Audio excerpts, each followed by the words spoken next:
Olá, pessoal! Na aula de hoje nós estaremos falando sobre o movimento, sobre a produção literária do século XVI e século XVII.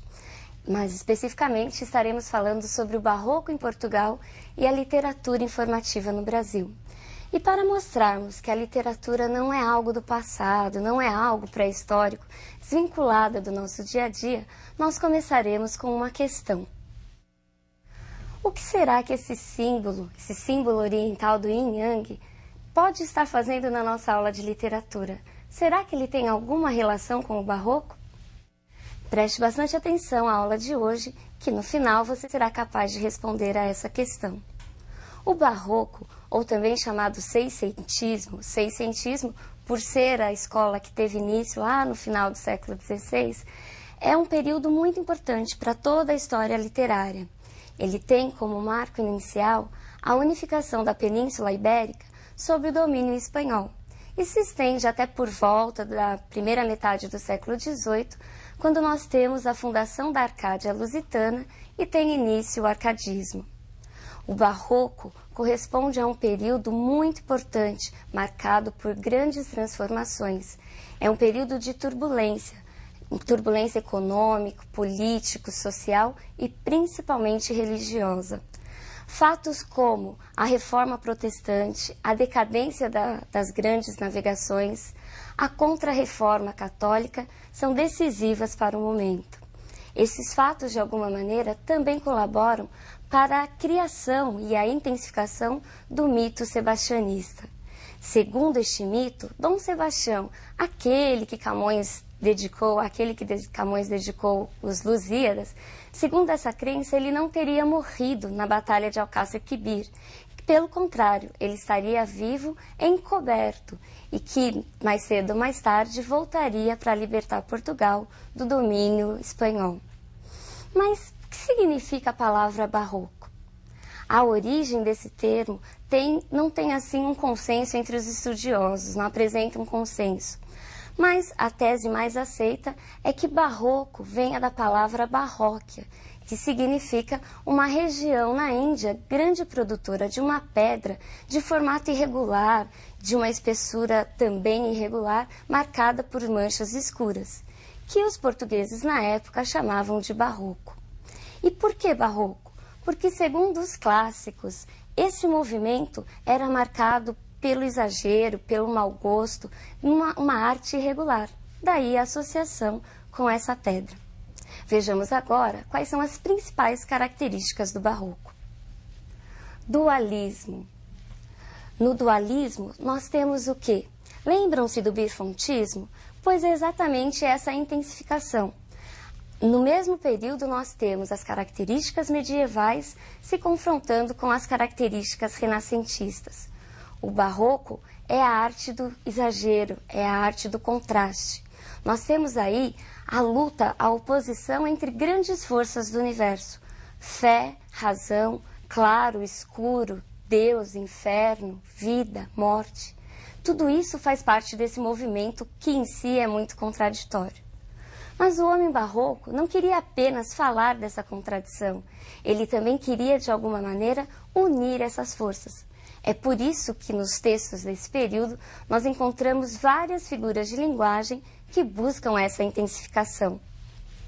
Passemos agora à próxima característica. A fugacidade.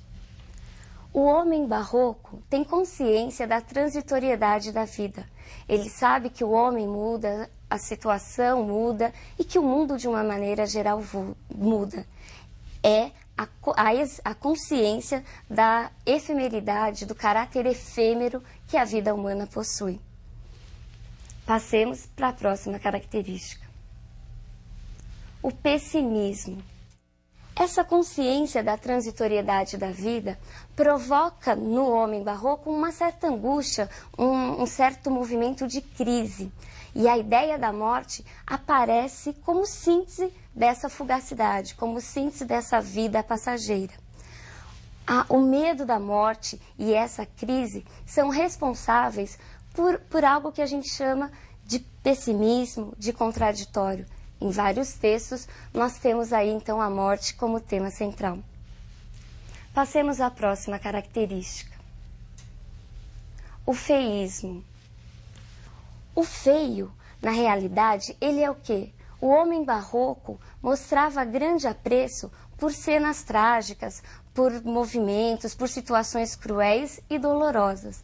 Daí nós falarmos em feísmo. É muito comum o exagero de detalhes que torna a obra muito diferente daquilo que nós vimos no classicismo. Ocorre nesse momento a verdadeira ruptura entre os valores do classicismo e os ideais do barroco. Passemos agora à última característica. A tensão religiosa. Neste momento, nós temos o quê? A intensificação daquilo que nós já havíamos estudado no humanismo e no classicismo. Ou seja, as questões antropocêntricas, mais uma vez, se chocam com a visão teocêntrica medieval. Vejamos uma imagem que sintetiza essa ideia. A tensão barroca é provocada pelo choque dos ideais do antropocentrismo com os valores do teocentrismo. Falar em barroco é falar em vários aspectos que até então eram desconhecidos. O barroco apresenta duas faces principais.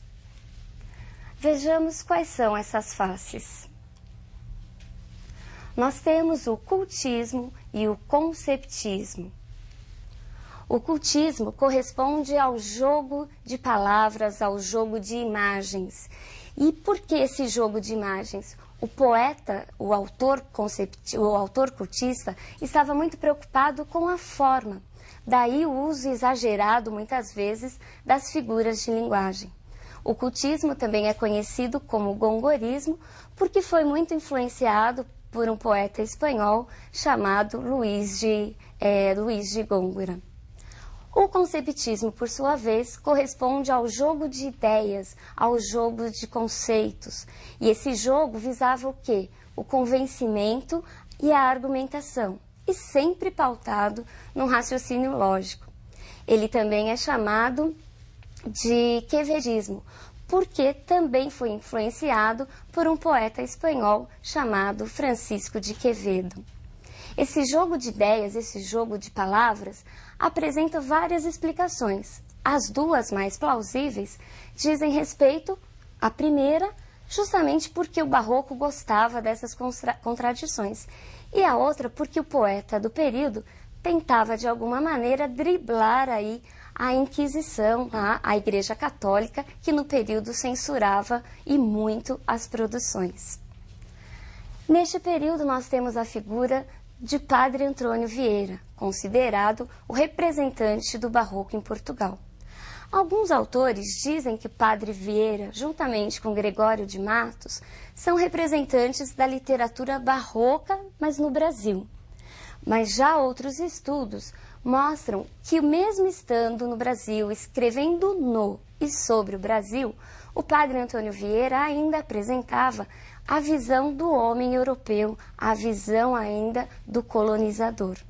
Sua principal obra é o Sermão da Sexagésima, uma obra considerada metalinguística, ou seja, ele se utiliza do próprio sermão para explicar, para ensinar a arte de construir sermões. Nessa arte, neste texto, nessa obra, ele critica os exageros do cultismo, daqueles que estavam preocupados com o jogo das palavras. Ele é mais voltado para a concepção do conceptismo, para a visão do conceptismo. E no Brasil? O que será que acontecia no Brasil, enquanto em Portugal nós tínhamos o barroco? Vejamos a próxima imagem que nos mostra o que é que estava acontecendo no Brasil. Neste período nós temos o quê? A chegada dos colonizadores. É o início da colonização brasileira. Aí nós temos um quadro que retrata a primeira missa celebrada em solo brasileiro. Vejamos agora uma outra cena, que também mostra quem é que estava no Brasil com a chegada dos portugueses. Neste período não havia uma população que soubesse ler e escrever. Basicamente, a população do Brasil era formada pelos indígenas. Neste período, nós não falamos de uma literatura brasileira propriamente dita.